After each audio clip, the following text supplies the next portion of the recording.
Hello student, welcome to my channel geography academy. আজকের মূলত test paper ABTA তোমরা যারা সেমিস্টার 3 জিওগ্রাফি সাবজেক্টটা রয়েছে সেক্ষেত্রে তোমাদের অলরেডি এসি 26 এবং এসি 159 এর সলিউশন নিয়ে আমাদের চ্যানেলে পোস্ট করা হয়ে গেছে। সেটা তোমরা যারা দেখোনি দেখে নাও।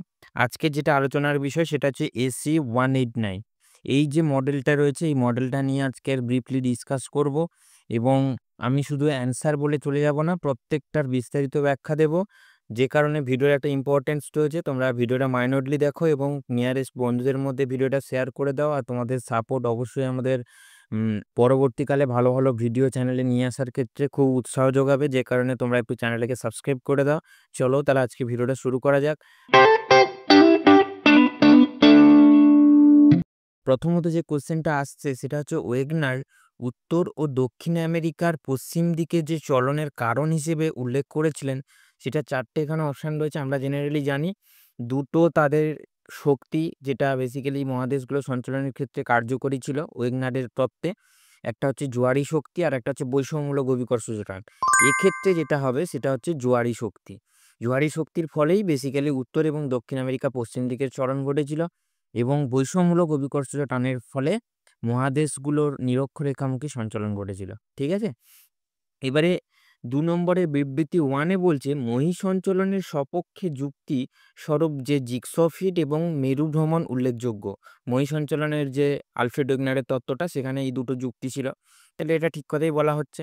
এবং বিবৃতি 2-তে বলা হচ্ছে ওয়েগনারের মতে দক্ষিণ আমেরিকা মহাদেশ ভারতীয় মহাদেশের দক্ষিণ অংশ থেকে বিচ্ছিন্ন হয়ে পূর্ব দিকে সরে গিয়েছিল। এটা কোনোদিন সম্ভব নয়। ঠিক আছে, এটা সম্পূর্ণ একটা ভুল কথা বলা হচ্ছে।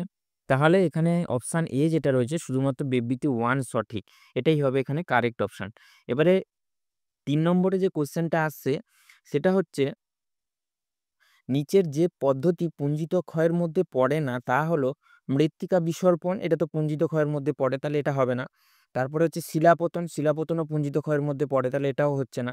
অবঘর্ষ যেটা, এটা বেসিক্যালি তোমার পুঞ্জিত ক্ষয়ের মধ্যে পড়ে না। সলিফ্লাকশনও পুঞ্জিত ক্ষয়ের মধ্যে পড়ে, যে কারণে এটাও হবে না। তাহলে অবঘর্ষ অর্থাৎ অপশান সি যেটা সেটা হচ্ছে কারেক্ট। অবঘর্ষ বেসিক্যালি যখন আমরা ক্ষয়ের শ্রেণীবিভাগ পড়েছিলাম সেখানেই আমরা অবঘর্ষ ক্ষয়টা পেয়েছি, তাহলে এটা হচ্ছে ক্ষয় শ্রেণীবিভাগের মধ্যে পড়ে, এটা পুঞ্জিত ক্ষয়ের মধ্যে পড়ে না। এবারে 4 নম্বরে যেটা রয়েছে স্তম্ভ মেলানো, সেক্ষেত্রে ভূমিরূপের প্রকৃতি এবং সেগুলোর ব্যাখ্যা এখানে দেওয়া রয়েছে। এই অনুযায়ী অপশান এতে রয়েছে ইউ আকৃতির উপত্যকা। আমরা জানি ইউ আকৃতির উপত্যকা পার্শ্বক্ষয় এবং নিম্নক্ষয় যদি সমান হয় সেক্ষেত্রে ইউ আকৃতির উপত্যকা তৈরি হয়, তাহলে এটা হচ্ছে অপশান এ। এবারে বির দাগে যেটা রয়েছে সেটা হচ্ছে ঝুলন্ত উপত্যকা। এটা বেসিক্যালি 4 নম্বরে যেটা রয়েছে যে প্রধান হিমবাহের উপহিমবাহের মিলনের ফলে বেসিক্যালি ঝুলন্ত উপত্যকা সৃষ্টি হয়, তাহলে এটা হচ্ছে অপশান বি হবে। এবং রসে মতানে, আমরা রসে মতানে ভূমিরূপ যদি পড়ে থাকি তাহলে আমরা এখানে বুঝতে পারবো যে রসে মতানে ভূমিরূপটা বেসিক্যালি হিমবাহের প্রবাহের দিক ও এবং তার বিপরীত দিকে বৈষম্যমূলক ক্ষয়ের ফলেই এই রসে মতানে ভূমিরূপটা সৃষ্টি হয়, তাহলে এটা হচ্ছে অপশান সি। এবং টিলা বা পুঞ্জ বেসিক্যালি দু ধরনের শিলা যদি পাশাপাশি থাকে অর্থাৎ নরম এবং শক্ত শিলা পাশাপাশি অবস্থান করলে তাহলে টিলা কিংবা পুচ্ছ তৈরি হয়, তাহলে এটা হচ্ছে অপশান ডি। এই জায়গাটায় যে বিকল্পগুলো দেওয়া রয়েছে এটার কোনোটা হবে না, কারণ এখানে বিকল্পগুলো প্রিন্টিং মিস্টেক রয়েছে। ঠিক আছে, তাহলে এগুলো কোনোটা হচ্ছে না। বেসিক্যালি আমি যেটা বললাম সেটা একটু মাথায় রাখবে। এইরকম ম্যাচ দ্য ফলোয়িং যদি আসে সেক্ষেত্রে তোমাদের এইটুকু কনসেপ্ট ক্লিয়ার থাকা খুব জরুরি। এবারে 5 নম্বরে যে কোশ্চেনটা আসছে চুনাপাথরের গুহার ছাদ থেকে ঝুলন্ত তীক্ষ্ণ শীর্ষ ভূমিরূপগুলিকে কি বলে? অর্থাৎ ছাদ থেকে যেটা ঝুলে আসে সেটাকে বেসিক্যালি বলা হয় স্ট্যালাকটাইট, আর নিচ থেকে যেটা যায় সেটা হচ্ছে স্ট্যালাকমাইট। তাহলে আমরা বইতে এটা পড়ে জেনেছি, তাহলে এটা হচ্ছে স্ট্যালাকটাইট। এবারে এইটা মনে রাখার জন্য আমি একটা ট্রিক্স বলে দিই। আমরা যে গলাতে টাই পরি সেটা সবসময় উপর থেকে নিচের দিকে ঝুলে থাকে, গলাতে যেটা টাই পরা হয়। আর মাইট মানে মাটি, অর্থাৎ মাটি থেকে যেটা উঠবে সেটা হচ্ছে স্ট্যালাকমাইট। আর গলাতে যেটা পরা হয় টাইট, তাহলে এটা হচ্ছে স্ট্যালাকটাইট। তাহলে চুনাপাথরের গুহার ছাদ থেকে ঝুলন্ত অবস্থায় যেটা থাকছে সেটা তাহলে স্ট্যালাকটাইট হচ্ছে, তাহলে অপশান বি এখানে কারেক্ট। এবারে 6 নম্বরে যে কোশ্চেনটা আসছে সেটা হচ্ছে নিম্নলিখিত কোনটি বেমানান। এখানে তোমার অপশানগুলো যেখানে রয়েছে টোটাল 4টে অপশান রয়েছে, সেক্ষেত্রে এই 4টে অপশানের মধ্যে প্রথমে প্যাটার্ন স্টার হ্রদ রয়েছে, তারপরে পিরামিড চূড়া রয়েছে, সার্ক রয়েছে, আর একটা হচ্ছে অশ্বক্ষুরাকৃতির হ্রদ রয়েছে। ঠিক আছে, তাহলে আমরা এখানে যদি দেখতে যাই সেক্ষেত্রে অশ্বক্ষুরাকৃতি হ্রদ যেটা, সেটা বেসিক্যালি নদীর সঞ্চয় কার্যের ফলে সৃষ্টি হয়। আর যেগুলো রয়েছে সেগুলো সব হিমবাহের সঞ্চয় কার্যের ফলে সৃষ্টি হয়। প্যাটার্নস্টার হ্রদ বলো, পিরামিড চূড়া বলো, সার্ক বলো, এগুলো সব হিমবাহ। তাহলে বেমানান কোনটায়? সেটা হচ্ছে অশ্বক্ষুরাকৃতি হ্রদ, যেটা বেসিক্যালি নদীর সঞ্চয় কার্যের ফলে সৃষ্টি হয়। ঠিক আছে? তাহলে এটা হচ্ছে আমার এখানে বেমানান পেলাম। এবারে ৭ নম্বরে একটা ছবি দিয়েছে এবং এই ছবিতে যে যেটা চিহ্নিত করা রয়েছে সেটার নাম কি সেটা তোমাকে এখানে জিজ্ঞেস করছে। এবারে তোমরা প্রচুর এবিটিএ সলিউশন করছে এরকম চ্যানেল পাবে। প্রচুর ভুলভাল অ্যান্সার বলছে। ঠিক আছে? আমি নিজেও দেখলাম। সেক্ষেত্রে এইগুলো একটু তোমরা মাইনরলি দেখবে। তোমরা নিজেরাও পড়ছো। সেক্ষেত্রে একটু নিজেদের বুদ্ধিমত্তা, নিজেদের জ্ঞানকে কাজে লাগিয়ে অন্ধের মতো কোনো কিছু অ্যাকসেপ্ট করে নিও না। আমার যে ভিডিওটা বানাচ্ছি আমার এটার মধ্যেও ভুল থাকতে পারে। তোমার যদি মনে হয় অবশ্যই কমেন্টে জানাবে যে স্যার আমার এটা মনে হয় ভুল আপনি বলেছেন। সেক্ষেত্রে কমেন্টে জানাবে। ঠিক আছে? কিন্তু প্রচুর জিনিস কমন জিনিস সেক্ষেত্রে ভুলভাল সব অ্যান্সার বলে যাচ্ছে। ওইগুলো দেখে তোমরা প্র্যাকটিস করো না, তাহলে সম্পূর্ণ এইচএস এর রেজাল্ট সেটা খুব খারাপ দিকে যাবে। তাহলে এখানে যে ভূমিরূপটা দেখানো হয়েছে দেখো, উপর থেকে স্ট্যালাকটাইট আর নিচে থেকে স্ট্যালাগমাইট দুটো জয়েন হয়ে গেছে। জয়েন হয়ে একটা স্তম্ভ টাইপের তৈরি করেছে। তাহলে কার্স্ট ভূমিরূপ পড়ে থাকি সেক্ষেত্রে এখানে আমরা জানি স্ট্যালাকটাইট স্ট্যালাগমাইট জয়েন হয়ে যেটা তৈরি করে সেটা হচ্ছে স্তম্ভ। তাহলে অপশন ডি এখানে কারেক্ট হচ্ছে। এই যে ছবিটা দেওয়া রয়েছে এটাও স্তম্ভের একটা ছবি দেওয়া রয়েছে। ঠিক আছে? এখানে স্ট্যালাকটাইটও রয়েছে, স্ট্যালাগমাইটও রয়েছে। এগুলো হচ্ছে না, তাহলে এগুলো সব কাটা যাবে। হেলিকটাইট তোমরা পড়ে জেনেছো যে চুনাপাথরের গুহার ছাদ থেকে বেসিক্যালি সিএসিও3 দ্রবণ হেলে কিংবা বক্রভাবে কিংবা উলম্বভাবে কিংবা এলোমেলোভাবে জমা হয়ে গাছের ঝুড়ির মতো একটা ভূমিরূপের তৈরি করে, যেটাকে বেসিক্যালি হেলিকটাইট বলে। তাহলে এটাও হচ্ছে না এখানে। ঠিক আছে? তাহলে স্তম্ভটা এখানে কারেক্ট হচ্ছে। এবারে ৮ নম্বরে যেটা রয়েছে সেটা হচ্ছে নিম্নলিখিত বিবৃতিগুলি বিবেচনা করো। দাবি বা অ্যাসারশন হিসেবে যেটা বলছে যে শৈলক্ষেপ বৃষ্টিপাতের ক্ষেত্রে পর্বতের অনুপাত ঢালে বৃষ্টিপাত হয় না। এটার অবশ্যই ঠিক কথাই বলা হচ্ছে। অনুপাত ঢালে বৃষ্টিপাত হয় না এবং এটা বৃষ্টি ছায়া অঞ্চল তৈরি করে শৈলক্ষেপ বৃষ্টিপাতের ক্ষেত্রে। এবং কারণ হিসেবে যেটা বলা হচ্ছে সেটা হচ্ছে পর্বতের অনুপাত ঢালে বেসিক্যালি উষ্ণতা অধিক থাকে বলে ঘনীভবন কম হয়। এটা একদম কারেক্ট কথা বলা হচ্ছে। কারণ যখন উষ্ণতা বৃদ্ধি পাবে, হ্যাঁ? যখন আস্তে করে বায়ু নিচের দিকে নামতে থাকে তখন উষ্ণতা বৃদ্ধি পায়। সেক্ষেত্রে এই অ্যাসারশন এবং রিজনটা আমরা স্টাডি করে যেটা বুঝেছি, এখানে যে ৪ টে অপশন রয়েছে তার মধ্যে সির দাগের যে অপশনটা দাবি ও কারণ দুটোই সঠিক। এটাই হচ্ছে আমাদের রাইট অপশন হবে। ঠিক আছে? এবারে ৯ নম্বরে যেটা বলা হচ্ছে শিল্পাঞ্চলে দৃষ্টি স্বচ্ছতা কমে প্রধানত ড্যাশের কারণে। এখানে ৪ টে অপশন দিয়েছে। ৪ টে অপশনের মধ্যে বেসিক্যালি শিল্পাঞ্চলে যেটা তৈরি হয় সেটা হচ্ছে গিয়ে আমরা কি বলি? ধোঁয়াশা বলি। ঠিক আছে? তাহলে এই যে ধোঁয়াশা যে অপশনটা অপশন সি এটাই কারেক্ট। ধোঁয়াশা কাকে বলা হয়? শিল্পাঞ্চলে বেসিক্যালি কলকারখানার ধোঁয়া, ধূলিকণা, গ্যাস বাতাসে মিশে তার সঙ্গে আর্দ্রতা যুক্ত হয়ে এই ধোঁয়াশা কিংবা স্মোকের সৃষ্টি করে। ঠিক আছে? এবারে ১০ নম্বরে যে কোশ্চেনটা আসছে সেটা হচ্ছে সমুদ্র জলে প্রধানত অধিক থাকে কি? ৪ টে উপাদান রয়েছে। ৪ টের মধ্যে আমরা পড়ে যেটা জেনেছি সোডিয়াম ক্লোরাইড অর্থাৎ অপশন এ, এইটা হচ্ছে সবথেকে বেশি পরিমাণে থাকে। যদি আমি টোটাল 100% এর মধ্যে 77.75% এই সোডিয়াম ক্লোরাইড থাকে। তার সংকেত আমরা জানি সবাই NaCl। ঠিক আছে? অপশন এ এখানে কারেক্ট হচ্ছে। এবারে ১১ দাগে যে কোশ্চেনটা রয়েছে সেটা বেসিক্যালি নিম্নলিখিত বিকল্পগুলির মধ্যে অবস্থান অনুসারে সামুদ্রিক সঞ্চয়ের সঠিক শ্রেণীবিভাগ কোনটি? এখানে টোটাল ৪ টে অপশন দিয়েছে। আমরা অবস্থান অনুসারে যে সমুদ্র সঞ্চয় সেক্ষেত্রে যদি স্টাডি করি, প্রথমে বেসিক্যালি আসে তটদেশীয় সঞ্চয়। অর্থাৎ তটদেশীয় সঞ্চয় এটাও রয়েছে, এটাও রয়েছে। তটদেশীয় সঞ্চয় বেসিক্যালি তারপরে যেটা আসে সেটা হচ্ছে অগভীর সমুদ্রের সঞ্চয়। তাহলে সেটা এটাও রয়েছে কিন্তু এটাই নেই। তাহলে অপশন ডি টা এলিমিনেট হয়ে গেল কিংবা বাদ গেল। আর একদম লাস্টে যেটা আছে সেটা হচ্ছে গভীর সমুদ্রের সঞ্চয়, যেটা এই অপশনের মধ্যে রয়েছে। তাহলে অপশন সি এখানে কারেক্ট হচ্ছে। এবারে ১২ নম্বরের যে কোশ্চেনটা রয়েছে সেটা বেসিক্যালি কি বলছে একটু পড়ে দেখা যাক। সমুদ্র জলে লবণতা বৃদ্ধির ক্ষেত্রে নিচের বিবৃতিগুলির কারণগুলির মধ্যে কোনটি সঠিক?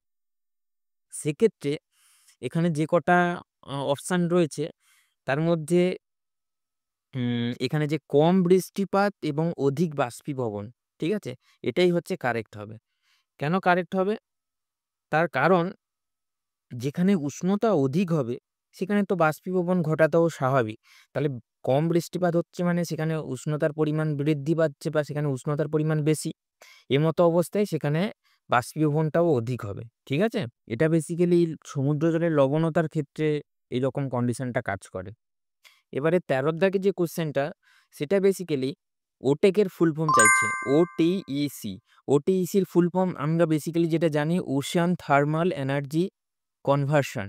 অর্থাৎ অপশন ডি এখানে কারেক্ট হচ্ছে। Ocean thermal energy conversion. এটা নিয়ে একটু আমি বলে দিই। সেটা হচ্ছে যেখানে আমাদের সমুদ্রপৃষ্ঠের জলের উষ্ণতা সঙ্গে ১ কিলোমিটার গভীরে জলের উষ্ণতার পার্থক্য যদি ২০ ডিগ্রি সেন্টিগ্রেড থেকে ২৫ ডিগ্রি সেন্টিগ্রেড এমতো অবস্থায় সেই জায়গাটায় বিদ্যুৎ উৎপাদনের একটা সম্ভাবনা থাকে। সেটাকেই বেসিক্যালি ওটেক বলা হয় কিংবা ওশিয়ান থার্মাল এনার্জি কনভার্সন বলা হয়। এবারে ১৪ নম্বর দাগের যে কোশ্চেনটা রয়েছে এখানে একটা ডায়াগ্রাম দেখিয়েছে। সেই ডায়াগ্রামটা দেখে তোমাকে এবারে বলতে হবে ১ নম্বর ডায়াগ্রামে কি হতে পারে, ২ নম্বরে কি হতে পারে, ৩ নম্বরে কি হতে পারে এবং ৪ নম্বরে কি হতে পারে। এবারে অপশন ৪ টে দিয়েছে। তার মধ্যে আমরা ১ম এ যেটা আসে সেটা আমরা জেনারেলি জানি যে স্বভোজী ১ম এ আসে, তারপরে আসে তৃণভোজী, তারপরে আসে মাংসাশী এবং তারপরে আছে সর্বভুক। তাহলে এই যে অর্ডারটা এটা আমাদের কিন্তু ঠিক মনে হচ্ছে। ঠিক আছে? তাহলে অপশন সিটা এখানে কারেক্ট অপশন হবে। স্বভোজীর মধ্যে এক্সাম্পল হিসেবে আমরা কি পড়েছি? যে সবুজ উদ্ভিদ যাদের উৎপাদক হিসেবেও আমরা জানি সেটাই হচ্ছে তারা স্বভোজী। তারপরে যেটা তৃণভোজী, তৃণভোজী হরিণ, হাতি, জিরাফ এগুলো তৃণভোজী প্রাণী বা এটা প্রাথমিক শ্রেণীর খাদ্যও বলা হয়। তারপরে মাংসাশী যেটা সাপ, ব্যাঙ, হ্যাঁ? এই সমস্ত জিনিসগুলো মাংসাশীর মধ্যে পড়ে যেটাকে আমরা গৌণ শ্রেণীর খাদক বলি।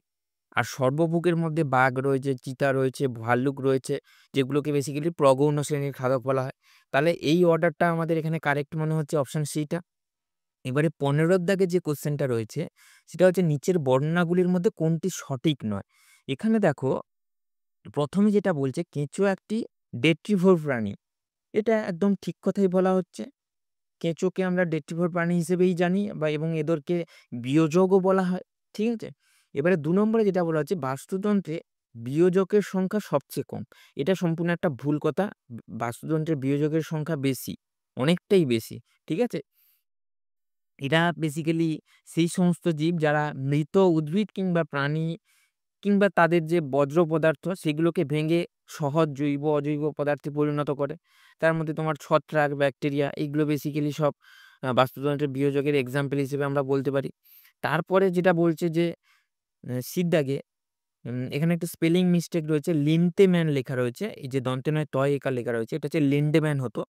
তো এটা ঠিক কথাই বলছে যে লিন্ডেম্যান ১০ সূত্রের প্রবক্তা। এটাও ঠিক কথা বলছে। এবং ডির দাগে যেটা বলছে সেটা হচ্ছে উদ্ভিদ ও প্রাণীর মধ্যে সঞ্চিত সজীব পদার্থকে স্ট্যান্ডিং ক্রপ বলে। এটাও ঠিক কথা বলা হচ্ছে। ঠিক আছে? তাহলে আমরা এখানে যেটা সঠিক নয় সেটা বেসিক্যালি এই অংশটা যেটা বির দাগের যে অংশটা সেটাই হচ্ছে সঠিক নয়। অর্থাৎ বাস্তুতন্ত্রের বিয়োজকের সংখ্যা কম, সবচেয়ে কম। এটা সম্পূর্ণ ভুল একটা কথা। আর যেগুলো বলা হয়েছে সেগুলো সব ঠিক কথা। তাহলে এই অপশনটাই আমরা এখানে চুজ করব। এবারে ১৬ র দাগে যে কোয়েশ্চেনটা আসছে সেটা হচ্ছে ২০১১ সালের ভারতের জনঘনত্ব। আমরা যারা পড়েছি তারা জানি ৩৮২ বা ৩৮২ জন প্রত্যেক বর্গ কিলোমিটারে বাস করে আমাদের ভারতের ২০১১ সালের সেন্সাস অনুযায়ী। এবারে ১৭ র দাগে যে কোয়েশ্চেনটা রয়েছে নিম্নলিখিত বিবৃতিগুলির মধ্যে বিবেচনা করো। ঠিক আছে? এবারে এখানে ১ম এ যেটা বলছে দাবি বা অ্যাসারশন হিসেবে যেটা বলছে জনঘনত্বের তুলনায় মানুষ জমি অনুপাত কোনো দেশের নাগরিকদের আয় ও জীবনযাত্রার মান সম্পর্কে নিখুঁত চিত্র প্রদান করে। এটা একটা সঠিক কথাই বলা হচ্ছে। এবারে কারণ হিসেবে যেটা বলা হচ্ছে বা রিজন হিসেবে যেটা বলা হচ্ছে মানুষ জমির অনুপাত নির্ণয়ের প্রধান দুটি উপাদান একটা হচ্ছে সংস্কৃতি সম্পূর্ণ মোট জনসংখ্যা ও মোট উৎপাদনশীল কার্যকরী জমি। তাহলে এটাও ঠিক কথাই বলা হচ্ছে। আমরা যখন মানুষ জমি অনুপাতের নির্ণয়ের সূত্রটা পড়েছি সেক্ষেত্রে সেটা দেখেছি যে সংস্কৃতি সম্পূর্ণ মোট জনসংখ্যা ডিভাইডেড বাই মোট উৎপাদনশীল কার্যকরী জমি। তো সেটা ইজ ইকুয়াল টু মানুষ জমি অনুপাত। তাহলে দুটোই ঠিক কথা বলছে। তাহলে অপশন বি যেটা হচ্ছে সেটা হচ্ছে সঠিক। হ্যাঁ?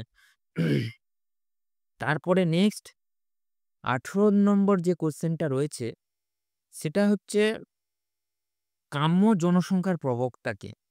আমরা পড়ে যেটুকু জানি সেটা হচ্ছে এডুইন কানান, যেটা হচ্ছে অপশন ডি তে রয়েছে এডুইন কানান, যিনি এই কাম্য জনসংখ্যার প্রবক্তা হিসেবে পরিচিত।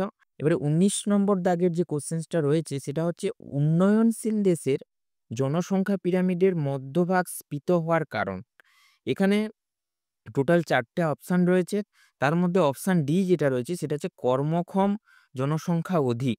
এটাই এখানে কারেক্ট আনসার হবে। ঠিক আছে? এবারে ২০ নম্বর দাগের যে কোশ্চেনটা সেটা হচ্ছে জনস্বল্পতা দেখা যায় না। জনস্বল্পতা অস্ট্রেলিয়াতেও দেখা যায়, কানাডাতেও দেখা যায়, রাশিয়াতেও দেখা যায়। জাপান একমাত্র দেশ যেখানে জনস্বল্পতা দেখা যায় না। তাহলে এখানে হচ্ছে তোমার জাপান কারেক্ট অ্যান্সার হবে। এরপরে ২১ নম্বর দাগের যে কোশ্চেনটা রয়েছে সেটা হচ্ছে নিচের দেওয়া পৌর জনবসতির বৈশিষ্ট্যগুলি বিশ্লেষণ করে সঠিক বিকল্প নির্বাচন করো। পৌর মানে শহরের কথা বলা হচ্ছে। তাহলে শহরের জনবসতি মানে এখানে বলছে যে বসতিগুলি গোষ্ঠীবদ্ধ প্রকৃতির। এটা অবশ্যই ঠিক কথাই বলা হচ্ছে। বসতিগুলো তোমার গোষ্ঠীবদ্ধ প্রকৃতিরই হয়। ২ নম্বরে যেটা বলছে অধিকাংশ বাসিন্দা কৃষিকার্যে নিযুক্ত থাকে। এটা সম্পূর্ণ ভুল কথা বলা হচ্ছে। শহুরে মানুষজন তো কোনোদিন কৃষিকার্যের সঙ্গে নিযুক্ত থাকে না। সেটা বেসিক্যালি গ্রামের মানুষজন হবে। তাহলে এটা সম্পূর্ণ ভুল কথা। জনসংখ্যার চাপ খুব কম। জনসংখ্যার চাপ এই শহুরে বসতি বা পৌর বসতিতে সবথেকে বেশি। ঠিক আছে? এটাও ভুল কথা বলছে। উন্নত পরিকাঠামো, উন্নত জীবনযাত্রা, এটা ঠিক কথা বলছে। শহুরের জীবনযাপন মানে সেখানে উন্নত ইনফ্রাস্ট্রাকচার রয়েছে। তারপরে বেটার লাইফস্টাইল সেখানে রয়েছে। যে কারণে তাহলে এখানে ১ এবং ৪ ঠিক বলছে এবং ২ এবং ৩ এখানে ভুল বলছে। তাহলে এখানে ২১ এর দাগের যে সির অপশনটা রয়েছে যদি আমরা দেখি, সেক্ষেত্রে দেখো ১, ৪ সঠিক, ২ আর ৩ এখানে ভুল। তাহলে এই অপশনটা এখানে ঠিক হচ্ছে। এবারে ২২ এর দাগের যে কোশ্চেনটা রয়েছে সেটা হচ্ছে গোন্ড উপজাতিদের বসতির প্রকৃতি। গোন্ড উপজাতিদের বসতির প্রকৃতি বেসিক্যালি এখানে প্রথমে রয়েছে গোষ্ঠীবদ্ধ, এটা হবে না। বিক্ষিপ্ত, এটাই হচ্ছে কারেক্ট অপশন হবে। বর্গাকারও হবে না, দণ্ডাকারও হবে না। কারণ এই যে গন্ড উপজাতিরা বেসিক্যালি পাহাড় কিংবা বন্ধুর ভূমিরূপ যেগুলো রয়েছে সেইসব জায়গাতেই তাদের বসতি গড়ে ওঠে। এমতো অবস্থায় সেইসব জায়গাতে তো আর গোষ্ঠীবদ্ধ কিংবা বর্গাকার কিংবা দণ্ডাকার বসতি গড়ে ওঠা সম্ভব না। সেখানে বেসিক্যালি বিক্ষিপ্ত বসতিগুলো গড়ে ওঠে। তাহলে ২২ এর দাগে অপশন বি হচ্ছে এখানে কারেক্ট। এবারে ২৩ এর দাগে যে কোশ্চেনটা রয়েছে সেটা একটু লক্ষ্য করো, সঠিক বিকল্প নির্বাচন করো। সেক্ষেত্রে ভারতের নগরায়নের সমস্যাগুলি হলো এখানে প্রথমে যেটা বলছে দারিদ্রতা, অশিক্ষা, দাঙ্গা। দ্বিতীয় বলছে বাল্যবিবাহ, সতীদাহ আর যুদ্ধ। ৩ নম্বর বলছে মহামারী, দারিদ্রতা এবং জাতিভেদ প্রথা। ৪ নম্বরে যেটা বলছে বস্তি, যানজট, জল নিকাশির সমস্যা। বেসিক্যালি আমাদের ইন্ডিয়াতে যে সমস্ত আরবান এরিয়াগুলো রয়েছে বা নগরগুলো রয়েছে সেগুলোতে স্লাম কিংবা বস্তি এলাকা প্রচুর রয়েছে। সেখানে ট্রাফিক প্রচুর রয়েছে এবং ওয়াটার লগিং প্রবলেম বা জল নিকাশির সমস্যা সেখানে প্রচুর রয়েছে। তাহলে অপশন ডি এখানে কারেক্ট আনসার হবে। তাহলে ২৪ এর দাগে যে কোশ্চেনটা আসছে এবারে সেটা একটু দেখা যাক যে নিম্নলিখিত বিকল্পগুলির মধ্যে কোন বিকল্পটি সামঞ্জস্যহীন? এখানে প্রথমে যেটা আসছে জেরুজালেম, রোম, বারাণসী এবং মক্কা। আমরা যদি একটু ভালো করে পড়ে থাকি তাহলে বুঝতে পারবো এই প্রথম যে ৪ টে শহরের নাম বলা হচ্ছে এগুলো সব কিন্তু সাংস্কৃতিক শহর তীর্থক্ষেত্র হিসেবে আমাদের পরিচিত। ঠিক আছে? ২ নম্বরে যেটা বলা হচ্ছে আলিগড়, অক্সফোর্ড এবং কেমব্রিজ। এগুলো সব বিশ্ববিদ্যালয় কিংবা ইউনিভার্সিটি কিংবা উচ্চশিক্ষা কেন্দ্র শহর হিসেবে পরিচিত। তাহলে অপশন বিটাও এখানে সামঞ্জস্য রয়েছে এটার। অপশন সি যেটা রয়েছে সেটা হচ্ছে দুর্গাপুর, জামশেদপুর, পিটসবার্গ আর হচ্ছে ডেট্রয়েট। তাহলে এই যে ৪ টে শহর এইগুলো সব আমরা জানি যে শিল্প শহরের এক্সাম্পল। ঠিক আছে? আর অপশন ডি যেটা রয়েছে সেটা হচ্ছে লন্ডন, পুনে, শিলিগুড়ি, বৃন্দাবন। এটা কোনো একটা সিকোয়েন্স নেই। যে কারণে এখানে সামঞ্জস্যহীন যে অপশনটা সেটা হচ্ছে অপশন ডি এখানে কারেক্ট হবে। ঠিক আছে? আর সবগুলোর মধ্যে একটা সিকোয়েন্স কিংবা একটা সামঞ্জস্য রয়েছে। কিন্তু এটা কোনো একটা সামঞ্জস্য নেই। প্রথমটার ক্ষেত্রে কি বললাম? এটা একটা সাংস্কৃতিক শহর তীর্থক্ষেত্র এই ৪ টে। দ্বিতীয়টা এই যে ৩ টে জায়গার নাম বলেছে এগুলো সব উচ্চশিক্ষা কেন্দ্র শহর কিংবা ইউনিভার্সিটি কিংবা বিশ্ববিদ্যালয়। ৩ নম্বরে যেটা বলা হচ্ছে এগুলো সব কিন্তু শিল্প শহরের এক্সাম্পল অর্থাৎ দুর্গাপুর, জামশেদপুর, পিটসবার্গ এবং ডেট্রয়েট। তাহলে অপশন ডিটা হচ্ছে এখানে সামঞ্জস্যহীন। এবারে 25-এর দাগে যে কোশ্চেনটা রয়েছে সেটা হচ্ছে স্তম্ভ 1 এবং স্তম্ভ 2 মিলিয়ে সঠিক বিকল্পটি বেছে নাও। এখানে বেসিক্যালি যে অপশনগুলো দিয়েছে এগুলো সব কিন্তু তোমার সেটেলমেন্ট কিংবা বসতি ভূগোল থেকে এসছে। সেক্ষেত্রে প্রথমে যেটা আসছে সেটা হচ্ছে মেগালোপলিস। মেগালোপলিস আমরা যেটা জেনারেলি যেটা জানি যে মেগালোপলিস কথাটা প্রথম উদ্ভব ঘটিয়েছিলেন গটম্যান, ঠিক আছে? তাহলে এখানে হচ্ছে তোমার অপশন এ। তারপরে ২ নম্বরে যেটা রয়েছে পৌরপুঞ্জ। এটা হচ্ছে গৌড় লেখা আছে, এগুলো সব স্পেলিং মিস্টেক, ঠিক আছে? পৌরপুঞ্জ হবে।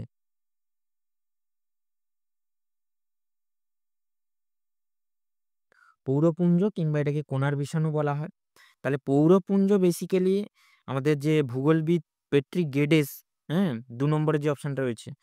ভূগোলবিদ পেট্রিক গেডেস ১৯১৫ সালে এই পৌরপুঞ্জ কনসেপ্টটা দিয়েছিলেন কিংবা কোণার বিষাণুর কনসেপ্টটা দিয়েছিলেন। তাহলে ১৯১৫ সালে পেট্রিক গেডেস এই পৌরপুঞ্জ কনসেপ্টটা দিয়েছিলেন। আর সির দাগে যেটা রয়েছে সেটা হচ্ছে বারবান, বারবান না, এটা হচ্ছে রারবান, রয় আকার র, বয় আকার দন্তের ন। রারবান মানে হচ্ছে রুরাল প্লাস আরবান। এই শব্দটা স্রষ্টা কে? এবারে যে আর দুটো অপশন রয়েছে তার মধ্যে গ্যালপিন যিনি রয়েছেন তিনি হচ্ছেন এই রারবান শব্দটার স্রষ্টা, ঠিক আছে? ১৯১৮ সালে এই কথাটা প্রথম উদ্ভব ঘটিয়েছিলেন বা কনসেপ্টটা দিয়েছিলেন। আর লাস্ট যেটা রয়েছে সেটা হচ্ছে পৌর বসতির বয়সভিত্তিক শ্রেণীবিন্যাস যিনি করেছিলেন তিনি হচ্ছেন মামফোর্ড, ঠিক আছে?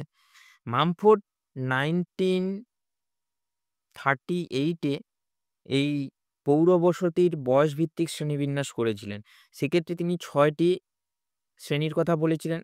প্রথমে যেটা আসে সেটা হচ্ছে ইওপলিস, তারপরে পলিস, তারপরে মেট্রোপলিস, মেগালোপলিস, টাইরানোপলিস এবং নেক্রোপলিস, ঠিক আছে? তোমরা জানো এটা।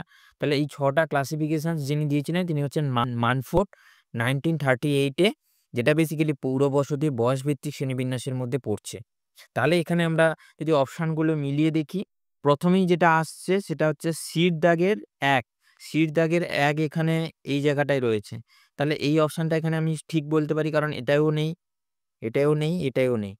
তারপরে রয়েছে এর দাগে ৪, অর্থাৎ এটা আর ৪ এটা। তাহলে এর দাগে ৪ যেটা সেটাও ঠিক।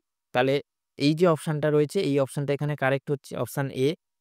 এরপরে ২৬-এর দাগের যে কোশ্চেনটা আসছে সেটা হচ্ছে ভারতের সর্বাধিক জনঘনত্বপূর্ণ রাজ্য। এখানে দেখো ৪টে অপশান রয়েছে। ৪টে অপশানের মধ্যে আমরা জেনারেলি যেটুকু জেনে এসেছি যে সর্বাধিক জনঘনত্বপূর্ণ রাজ্য ২০১১ সেন্সাস অনুযায়ী বিহার হচ্ছে সর্বাধিক জনঘনত্বপূর্ণ রাজ্যের মধ্যে পড়ে। এবারে বিহারের জনঘনত্ব প্রত্যেক বর্গ কিলোমিটারে কতজন হয়? বেসিক্যালি এটা একটু জেনে রাখবে, সেটা হচ্ছে ১,১০২ জন প্রতি বর্গ কিলোমিটারে। ১,১০২ জন প্রত্যেক বর্গ কিলোমিটারে বিহারের হচ্ছে জনঘনত্ব। অর্থাৎ আমাদের ইন্ডিয়ার যতগুলো স্টেট রয়েছে তার মধ্যে সবথেকে বেশি। ২৭ নম্বর যে কোশ্চেনটা আসছে সেটা হচ্ছে শুষ্ক অঞ্চলে জলবিভাজিকা ব্যবস্থাপনার একটি গুরুত্বপূর্ণ পদ্ধতি হলো, এখানে টোটাল ৪টে অপশন রয়েছে তার মধ্যে এই যে বৃষ্টির জল সংরক্ষণ এটাই হচ্ছে কারেক্ট অপশন, যেটা রেইন ওয়াটার হারভেস্টিং হিসেবে পরিচিত। অর্থাৎ জলের সঠিক ব্যবহারের জন্য বেসিক্যালি এই শুষ্ক অঞ্চলে জলবিভাজিকা ব্যবস্থাপনাটা কার্যকরী, ঠিক আছে? তার মধ্যে এই রেইন ওয়াটার হারভেস্টিং যে অপশানটা বা বৃষ্টির জল সংরক্ষণ অপশানটা, অপশান এ এখানে কারেক্ট হচ্ছে। এবারে ২৮ দাগের যে কোশ্চেনটা রয়েছে সেটা হচ্ছে ভারতের বৃহত্তম সেচ খাল হলো, এখানে টোটাল ৪টে রয়েছে তার মধ্যে ইন্দিরা গান্ধী খাল যেটা রাজস্থানে অবস্থিত।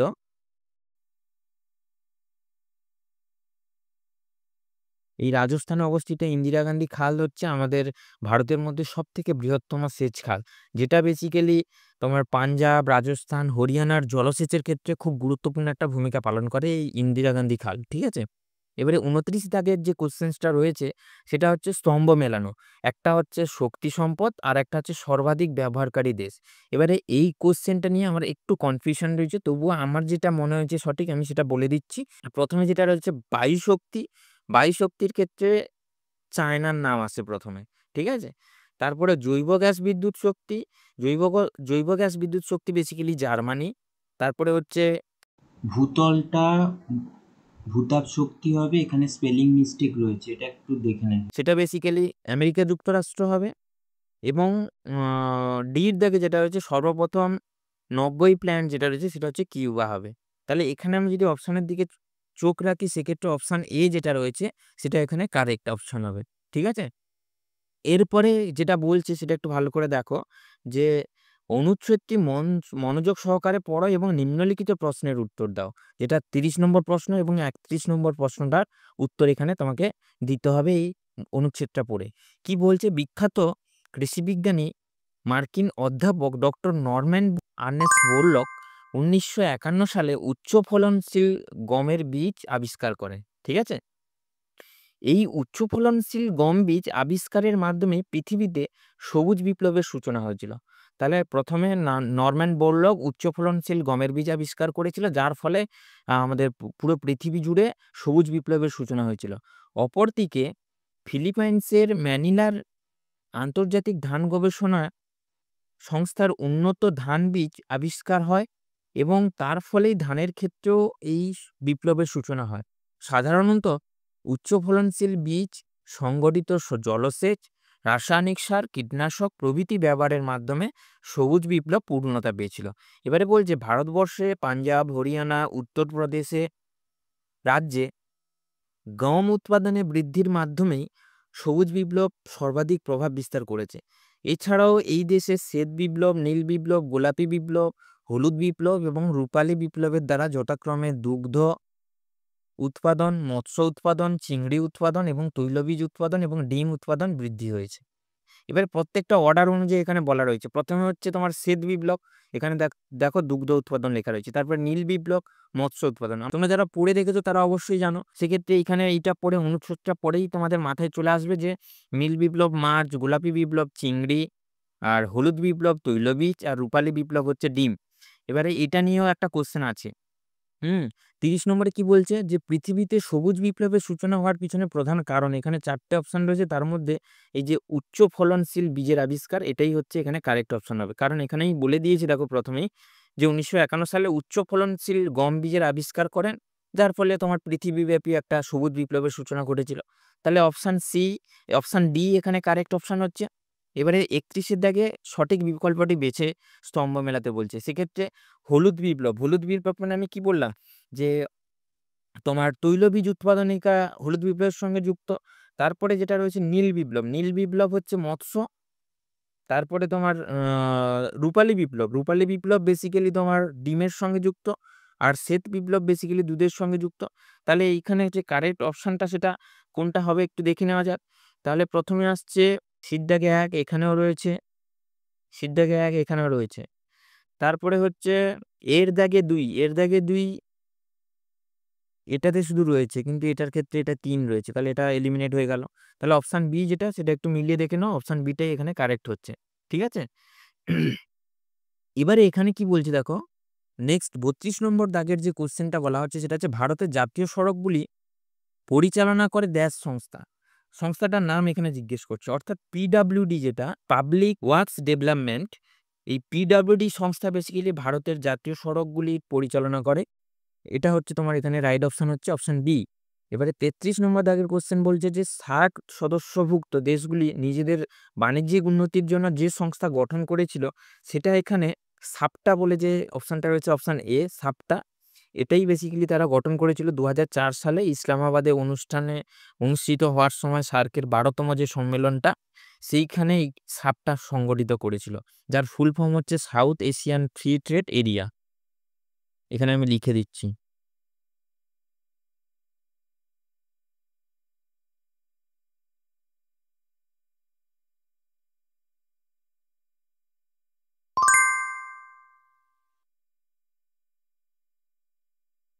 তাহলে এটা হচ্ছে সাপটার full form south Asian free trade area. ঠিক আছে? এবারে ৩৪ নম্বর দাগের কোশ্চেনটা বেসিক্যালি অ্যান্সার এইখান থেকে এইখানে একটা ম্যাপ দেওয়া হয়েছে এবং ম্যাপে একটা মার্কিং করা রয়েছে। দুটো মার্কিং করা রয়েছে। এই দুটো মার্কিংয়ের উপরে দুটো অ্যান্সার এখানে আমাদের করতে হচ্ছে। তাহলে ৩৪ নম্বর দাগের যে কোশ্চেনটা, খনিজগুলো দেখে বিকল্পগুলির মধ্যে এ চিহ্নিত স্থানটি কোন খনিজ উৎপাদনের অগ্রণী সেটা লেখো। এখানে এ চিহ্নিত স্থান ম্যাপের মধ্যে এই জায়গাটায় রয়েছে। ঠিক আছে? এই জায়গাটায় হচ্ছে এ রয়েছে। তাহলে এই জায়গাটা আমরা জাস্ট একটু অনুমান লাগাতে পারি যে পশ্চিমবঙ্গের পাশে কি রয়েছে? ঝাড়খণ্ড রয়েছে। তাহলে ঝাড়খণ্ড বেসিক্যালি বক্সাইট উৎপাদনের ক্ষেত্রে তোমার মোটামুটি ৫ম স্থান অধিকার করে ভারতের মধ্যে। সেক্ষেত্রে ঝাড়খণ্ডের রাঁচি যে শহরটা সেটা এখানে লোকেশনে দেওয়া রয়েছে এবং বক্সাইট যেটা সেটা এখানে কারেক্ট অপশন হবে। এবারে ৩৫ নম্বর দাগের যে কোয়েশ্চেনটা বা লাস্ট যে কোয়েশ্চেনটা আসছে সেটা হচ্ছে চিহ্নিত স্থানটির শনাক্ত করো এবং উৎপন্ন ফসলটি এখানে চিহ্নিত করো। মানে চিহ্নিত স্থান মানে এই জায়গাটার কথা বলছে। এইখানে যে এই যে মার্কিংটা করা হয়েছে। এবারে এইখানে যে মার্কিংটা করা হয়েছে তার মধ্যে এখানে রয়েছে কফি। কফি কি হবে? কফি এখানে হবে না। চা, চা এখানে হয়। অর্থাৎ তামিলনাড়ু, কেরালা এবং কর্ণাটক এই ৩ টে রাজ্যের কিছু, কিছু অংশ মিলিয়ে এইখানে মার্কিংটা করা হয়েছে এবং এখানেই বেসিক্যালি চা উৎপাদন হয়, যেটা অপশন ডি এখানে কারেক্ট অপশন হচ্ছে। তাহলে এই টোটাল ৩৫টা কোয়েশ্চেন নিয়ে আজকের আমি ডিসকাস করলাম, আলোচনা করলাম। আশা করি টোটাল ডিসকাশনটা তোমাদের কাজে আসবে। সেক্ষেত্রে তোমরা চ্যানেল নতুন হয়ে থাকলে অবশ্যই চ্যানেলটার সঙ্গে কানেক্ট থেকো এবং আমাদের সাপোর্ট খুব দরকার। তাহলে ভবিষ্যতে আরো ভালো, ভালো ভিডিও তোমাদের সামনে প্রেজেন্ট করতে পারবো। ভিডিওটা শেষ পর্যন্ত দেখার জন্য অসংখ্য ধন্যবাদ। তোমরা যারা এখনো পর্যন্ত টেলিগ্রাম চ্যানেল কিংবা হোয়াটসঅ্যাপ গ্রুপগুলোতে জয়েন করোনি, জয়েন করে যাও। আমি এই কোয়েশ্চেন সেটটার পিডিএফ আমি তোমাদের সেই হোয়াটসঅ্যাপ গ্রুপ কিংবা টেলিগ্রাম চ্যানেলে প্রোভাইড করে দেবো। অসংখ্য ধন্যবাদ সবাইকে ভিডিওটা শেষ পর্যন্ত দেখার জন্য। সবাই খুব ভালো থেকো এবং সুস্থ থেকো।